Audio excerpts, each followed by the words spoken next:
Salut mes petits pragmas. Alors vous savez, on tape beaucoup sur les complotistes. Alors je vais rappeler quand même sur quels complotistes je tape moi. Je tape pas sur tous les complotistes parce que je pourrais être considéré moi-même comme complotiste puisque je suis quelqu'un qui est pas pour le vaccin du Voldemort. Hein, je suis quelqu'un qui ne s'est pas fait vacciner, j'ai pas mes 3 doses, et j'étais réticent à ce vaccin-là, j'ai trouvé que c'était louche, etc. C'est mon choix personnel. Eh bien, pour ça, je pourrais être considéré comme complotiste, bien entendu. Et donc, c'est complètement illogique de taper sur les complotistes. Alors, comprenez-moi bien, quand je tape sur les complotistes, je tape pas sur ceux qui se posent des questions. Se poser des questions, c'est très sain, c'est ce que j'ai fait pour ce vaccin. C'est très sain. Posez-vous des questions. Posez-vous des questions. C'est normal de se dire que l'État, ils font des conneries, et que peut-être il y a anguille sous roche, etc. C'est tout à fait normal de se poser des questions. Là, moi, les complotistes sur lesquels je tape, c'est sur ceux qui ne se posent plus de questions, qui sont convaincus.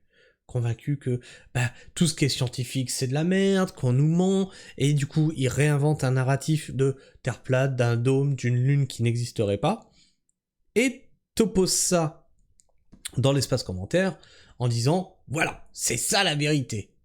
Tu as des faits, tu as quelque chose... Non, mais c'est ça la vérité, parce que moi je sache. Voilà, c'est ceux-là sur lesquels je tape. Ceux qui sont dans le questionnement, moi j'ai aucun problème avec vous. C'est le questionnement, c'est aussi une étape qu'il y a dans la recherche de vérité. Alors qu'est-ce que la vérité ? Ma vérité et pas forcément ta vérité. Est-ce qu'il y a vraiment une vérité ? Alors pourquoi je vous parle de complotisme ? Parce que vous faites confiance à la science. Eh bien aujourd'hui, on va voir un article. Attends, il faut que je vérifie un truc. Toc, il faut que je l'ouvre ailleurs. On va voir un article qui nous parle de l'emprise de 6 groupes financiers sur la biologie médicale. Elle est pas belle la salade ? Alors on va se regarder ça. Attendez, je vous place la fenêtre pour pas que vous soyez embêtés. Toc. Ok, on va se regarder ça.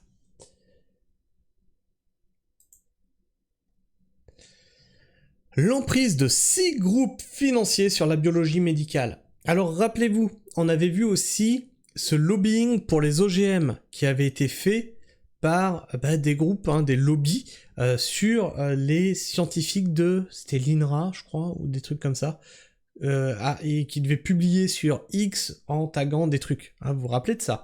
Eh bien, après, faut pas s'étonner que les gens sont de moins en moins confiants dans la science, qu'ils aient de moins en moins confiance dans le système, qu'ils aient de moins en moins confiance dans ce qu'on leur montre, puisque on voit ces manipulations et les ficelles sont de plus en plus grosses.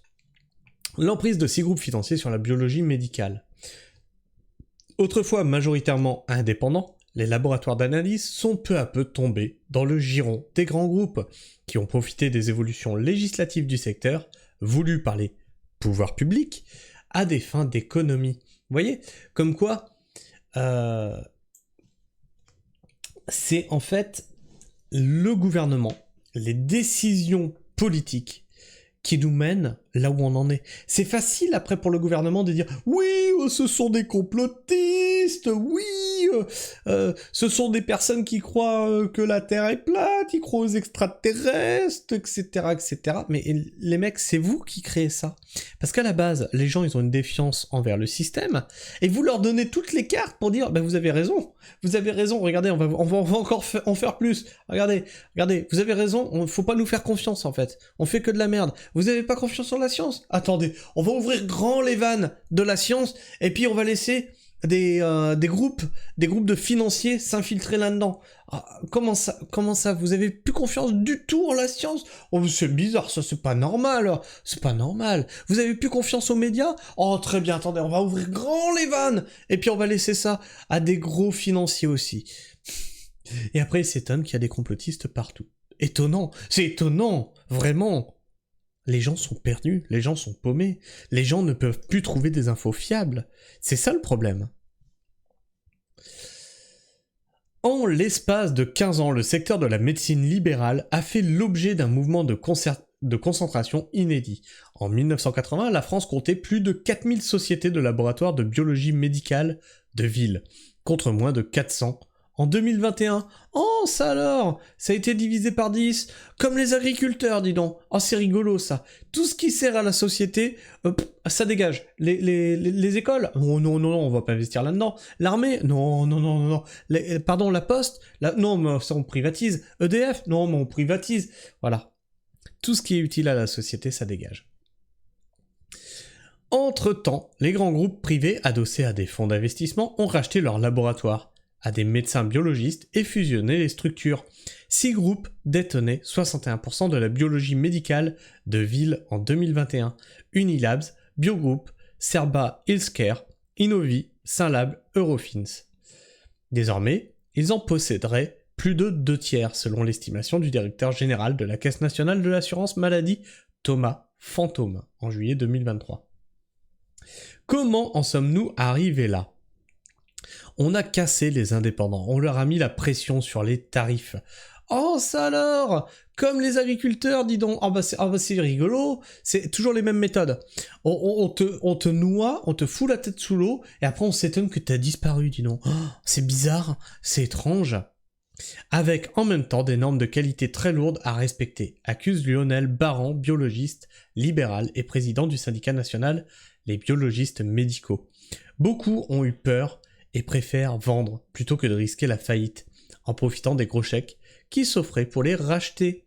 Oh, ça alors! Mais dans quel autre secteur, en ce moment, il y a des gros chèques qui tombent pour racheter des exploitations?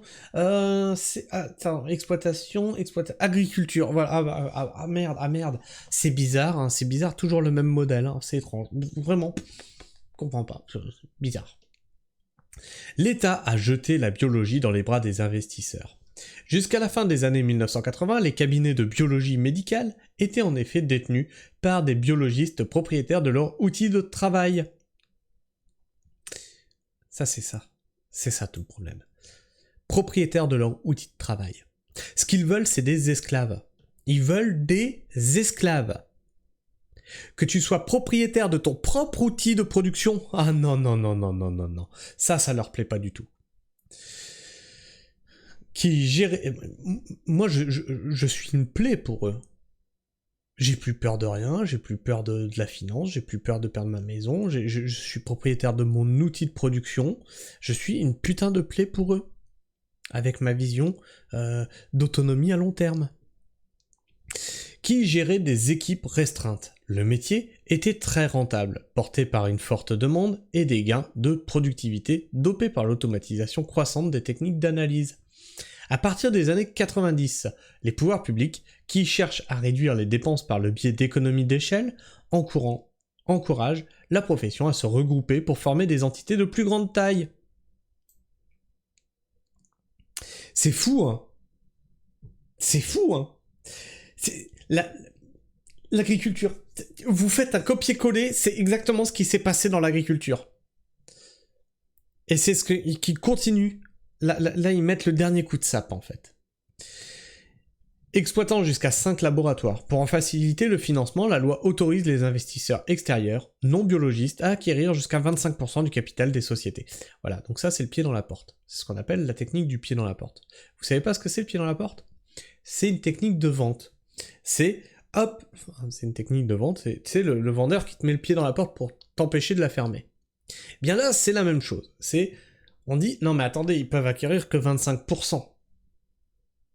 On a mis le pied dans la porte. Et ensuite, on ouvre. De toute façon, maintenant, c'est rentré. À acquérir jusqu'à 25% du capital des sociétés. Ainsi formées. Les sociétés d'exercice libéral. La majorité devant être détenues par des biologistes y exerçant. Donc ça, c'est à la base. Et puis après, on dit, on ouvre tout le capital. Tu vois, sûr et certain. Mastodonte financier. Si les regroupements restent modestes la décennie suivante, le modèle bascule pour de bon en 2001, à la faveur d'une brèche juridique dans laquelle s'engouffrent les fonds d'investissement. La loi Mursef de 2001 autorise les regroupements plus larges, permettant à des biologistes qui n'exercent pas dans la société d'exercice libéral d'y être majoritaires. Voilà. On a mis un pied dans la porte, et maintenant, on peut s'accaparer la totalité du laboratoire. Des fonds financiers vont alors user des possibilités offertes par le droit européen pour prendre les participations majoritaires dans les cabinets français par des sociétés de biologie étrangères, constituant ainsi de très grandes chaînes de laboratoires. Dans les années 2010, la mise en place de normes de qualité très exigeantes et la baisse des tarifs de la profession accélèrent le mouvement de concentration. Voyant leurs marges se réduire, les petits laboratoires sont incités à vendre. Ils sont rachetés par des mastodontes financiers qui reprennent définitivement l'avantage en 2020.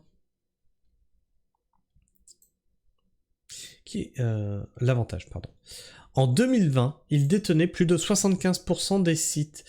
Qui était au pouvoir de ces années-là déjà ? Je sais plus moi, c'est qui était au pouvoir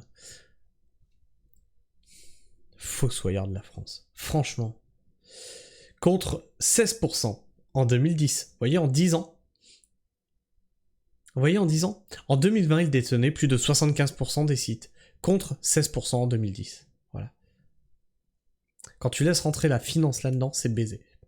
Comme on a laissé rentrer la finance dans les médias. Comme on a laissé rentrer la finance dans l'agricole, par le biais de certains syndicats. Contre 16% en 2010, estime Antoine Lémarie, chercheur en sciences sociales et spécialiste de la question. Une nouvelle loi en 2013 échoue à endiguer la tendance, aujourd'hui plus ou moins stabilisée. Ah bah, plus ou moins stabilisée, tu parles, ils ont quasiment le monopole. Vous foutez de la gueule du monde. Les outils juridiques de la loi de 2013 ont été totalement inopérants de l'aveu même des agences régionales de santé. Analyse le chercheur. Non mais, au bout d'un moment, vous avez créé le problème. Vous avez autorisé des financiers à foutre jusqu'à 25% dans le capital. Première étape. Seconde étape, ça vous échappe des mains, ça part en couille, et là vous essayez de rattraper les morceaux. C'est fini. Il fallait juste déjà, à la base, ne pas autoriser les 25%. Vous êtes censé gouverner un pays. Gouverner, c'est prévoir. Vous ne prévoyez rien. Vous avez une vision court-termiste et vous donnez juste à vos copains, en fait. Les pouvoirs publics ont affiché une volonté de maîtriser la concentration. Non, ça c'est du cinéma, en fait. Ils ont voulu afficher, justement, oui. Ils ont voulu s'afficher en train de montrer une volonté de maîtriser. Ils n'avaient pas du tout l'intention de maîtriser le sujet. Non. Ils s'en foutent, en fait. Complètement. De maîtriser la concentration du secteur. Mais les groupes ont déployé une grande intelligence juridique pour se développer... Non. Ils étaient de connivence avec l'État. Stop, arrêtez les conneries. Une grande intelligence juridique pour se développer massivement, tout en restant dans la légalité. Et c'est un article qui a été écrit par Véronique Julia pour Le Monde.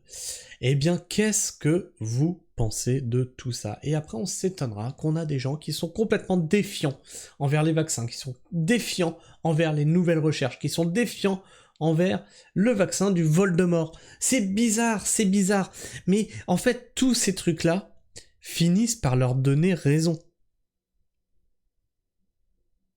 Et derrière, t'as beau être pragmatique comme tu veux, comment tu veux ramener les gens à la raison quand tu as ça?